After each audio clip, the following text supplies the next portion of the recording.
Kadalasan na iniikot at sinusuyo ng mga kandidato tuwing eleksyon ang mga vote-rich areas o yun pong mga lugar na marami ang registered voters. Pero ang realidad tuwing eleksyon, gaano nga ba karami ang aktwal na bumoboto? Sa mga nagdaang eleksyon, lumalabas na hindi naging 100% ang mga bumoboto sa bawat lugar. Ang paghimay sa mga isyong ito, tunghayan po sa report ni June Veneracion. Isa ka ba sa halos 70 milyon na rehistradong botante ngayong eleksyon 2025? 4% ang itinaas ng bilang na yan kumpara nung eleksyon 2022. Tuwing national elections, todo suyo ang mga kandidato sa mga tinatawag na vote-rich provinces at cities. Bakit hindi? Kung ito ang magluluklok sa kanila sa inaasam na posisyon. Sa nakaraan, tsaka kahit na hanggang ngayon, ang isang kandidato, unang-unang tinitingnan niya, ilan ang botante sa ang lugar? Dahil ibig sabihin, mahalaga para sa isang kandidato at kung saan siya magbibigay pansin ng atensyon ng pagkakampanya niya. Pero hindi lang dami ng botante ang dapat tingnan. Dapat din silipin yung mga lugar na mataas ang voter turnout o yung aktwal na bilang ng mga bumoto. Isa na riyan ang Bulacan na pangatlo sa vote-rich provinces ngayong eleksyon 2025. Ang probinsyang ito parehong pasok sa vote-rich provinces at may pinakamataas na voter turnout noong 2022 presidential election. May ilang probinsya rin gaya ng Davao del Sur na top 13 sa vote-rich provinces ngayong 2025 at Laguna na pasok sa top 10 vote-rich ngayong 2025. Nabagamat mas mababa sa national average ng voter turnout na 84.2%.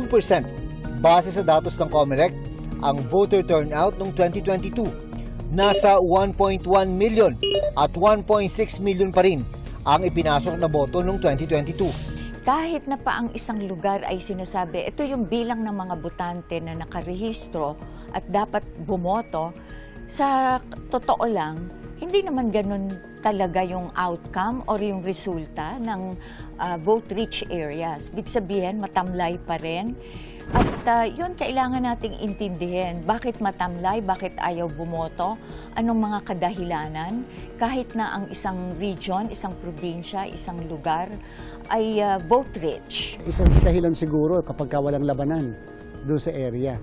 So pag walang labanan, halimbawa sa governor, halimbawa sa mayor, mas priority kasi nila yung lokal Kasi doon masyadong personal para sa kanila. Yung pagboto sa lokal and therefore may posibilidad na nawalan na sila ng interest. Hindi po ako naniniwala na dahil yan sa pananakot o dahil sa violence o dahil sa terrorism. Ako, it's really more on the yung mababang interest na makapag-participate sa halalan. Sa nakaraang 11 eleksyon mula 1992, ang 1998 presidential election ang nagtala ng pinakamataas na voter turnout. Sa eleksyong ito, nanalo si Joseph Ejercito Estrada bilang Pangulo. 86.39% ng lagpas 34 million registered voters ang bumoto o mahigit 29 million voters ang bumoto. Karaniwang mas mataas ang voter turnout tuwing presidential election kumpara sa midterm elections. Pero noong 2013, nagtala ng mas mataas na voter turnout para sa midterm elections kumpara sa sinundan nitong presidential election noong 2010. Sa nakaraang 5 automated elections, mula 2010 hanggang 2022, pinakamataas ang voter turnout noong 2022, panahong nanalong presidente si Ferdinand Marcos Jr. 84.2% o mahigit 55.4 million sa mahigit 65.8 million registered voters ang bumoto. Ang COMELEC umaasa na magiging maganda ang voter turnout ngayong eleksyon 2025. Sana nga umabot man lang tayo kahit 70%. Yung 70% ay napakasaya na ng Commission on Election. Kung hihigit pa dyan, siyempre talagang saludo ako sa sambayan ng Pilipinos. But then sana, tulong-tulong po tayo. Ng kabataan lalo na. Kasi sila po ang 40% ng ating mga botante. Ang laking puwersa noon. Kasi nga ang pagboto hindi lang para sa nakatatanda. Mas lalo sa mga bata. Mas lalo para sa kanila ang boto ng sambayanan. Para sa GMA Integrated News, June Veneracion, dapat totoo sa eleksyon 2025.